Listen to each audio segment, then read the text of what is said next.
बॉलीवुड के गानों में सिर्फ धुन और मौसीकी नहीं होती, इनमें पूरी की पूरी कहानियां छुपी होती हैं, शायरी होती है, गहरे जज्बात होते हैं।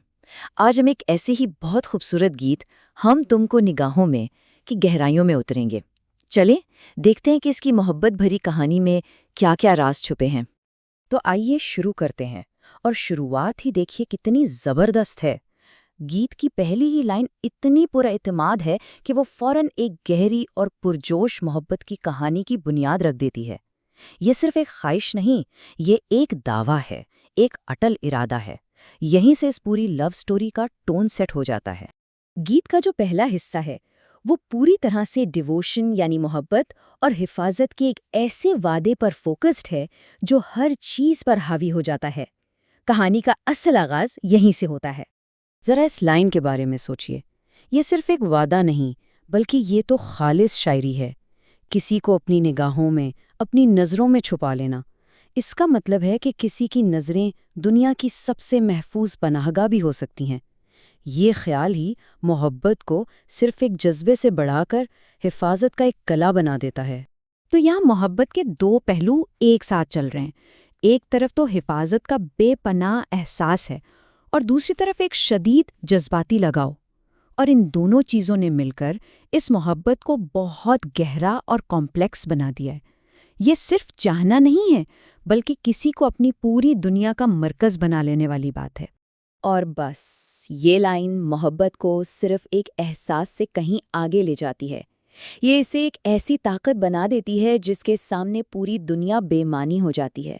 यहाँ मोहब्बत एक इंतखाब नहीं, बल्कि एक ऐसी हकीकत बन के सामने आती है जिसके लिए बाकी सब कुछ भुलाना पड़ता है। अच्छा, तो अब कहानी आगे बढ़ती है। अब गीत का रुख एब्स्ट्रैक्ट वादों से निकलकर ठोस, टैंजिबल वादों की तरफ जाता है। यहाँ अल्फाज हकीकत का रूप धारते हैं और मोहब्बत का इजहार और भी खूबसूरत हो जाता है। यहाँ शायरी एक बिल्कुल नया, एक जादुई मोड़ लेती है। रवायती जेवरात, बंदी, कंगना, पायल, इनको जिंदा किरदारों की तरह पेश किया गया है। ये उस मोहब्बत की कहानी के गवाह बन जाते हैं। ये सिर्फ जेवरात नहीं रहते, बल्कि मोहब्बत की जुबान बोलने लगते हैं। तो ये जो तीनों जेवरात हैं, बंदी, कंगना और पायल, ये हमारी सकाफत में सिर्फ खूबसूरती की नहीं, बल्कि वाबस्तगी और रिश्ते की गहरी अलामतें हैं। और जब शायर इन्हें आवाज़ देता है ना, तो वो उन्हें इस मोहब्बत की कहानी का एक एक्टिव, एक जिंदा हिस्सा बना देता है। इन बेजान चीज़ों को आवाज़ देने से कहानी में जादू और तकदीर का रंग भर जाता है। ऐसा महसूस होता है जैसे ये रिश्ता इतना मुक़द्दस है कि कायनात की हर शय खुद इसकी गवाही दे रही हो। यहाँ आकर शायर बड़े तकरीबन कायनाती वादों की एक लड़ी पेश करता है। ये सिर्फ ज़मीनी खुशियों की बात नहीं हो रही, बल्कि आसमान के सितारों को भी महबूब के लिए उतार लाने का अहद है। ये उस मोहब्बत की वुसअत को दिखाता है कि इसकी कोई हद नहीं। तो इन बढ़ते हुए वादों को हम 3 साफ मरहलों में देख सकते हैं। पहला, तारों से सजावट, यानी एक ख्वाब जैसी खूबसूरती का वादा।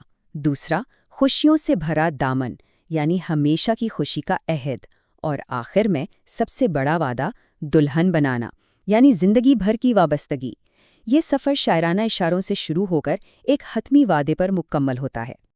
अब हम गीत के आखिरी और शायद सबसे गहरे हिस्से की तरफ आ गए हैं। यहाँ बैरूनी वादों से बात आगे बढ़कर एक रूहानी इत्तेहाद की तरफ जाती है। ये मोहब्बत का वो मकाम है जहाँ दो वजूद अपनी अलग पहचान खोकर एक हो जाते हैं। ये लाइन, ये इस गीत का फ़लसफ़ियाना मरकज़ है। ये एक बहुत बड़ा टर्निंग पॉइंट है जहाँ किसी को हासिल करने का जज्बा उस जैसा बन जाने के एहसास में बदल जाता है। और यही मोहब्बत की महराज है। तो ये मोहब्बत का आईना क्या है? ये एक इस्तिआरा है, एक ऐसी बेलौस मोहब्बत का जहाँ एक शख्स का दिल सिर्फ और सिर्फ अपने महबूब की रूह को ही रिफ्लेक्ट करता है। मतलब अपनी ज़ात को फनाह कर देना, ताकि दिल में सिर्फ महबूब का अक्स बाकी रह जाए। और फिर आती हैं गीत की ये ताकतवर तरीन लाइंस, जो दो अलग अलग शनाख्तों के मुकम्मल तौर पर एक दूसरे में ज़म होने को बयान करती हैं। ये सिर्फ साथ रहना नहीं, ये एक दूसरे का वजूद बन जाना है। तो इस रूहानी मिलाप के अमल को हम मरहलावार देख सकते हैं। سفر شروع ہوتا ہے آنکھوں سے دل میں اترنے سے، پھر ہر سانس میں بکھر جانے تک جاتا ہے، اور آخرکار منزل کیا ہے؟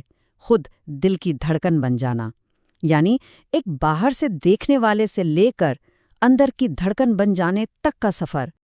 اور بس یہاں آ کر گیت کا پورا سفر مکمل ہوتا ہے۔ محبت کا یہ سفر جو میں تمہیں چرا لوں گا کہ شدید جذبے سے شروع ہوا تھا، وہ میں تم بن جاؤں گا کہ مکمل روحانی اتحاد پر ختم ہوتا ہے، جہاں دو وجود ایک ہو جاتے ہیں اور ان کی الگ کوئی پہچان نہیں رہتی۔ آخر میں یہ گیت ہمیں اس گہرے سوال کے ساتھ چھوڑ جاتا ہے۔ یہ محبت، شناخت اور اتحاد کا ایک ایسا خوبصورت تجزیہ ہے جو ہمیں سوچنے پر مجبور کرتا ہے کہ سچی محبت کی انتہا کیا ہے؟ وہ کون سا مقام ہے جہاں دو روحیں سچ میں ایک ہو جاتی ہیں؟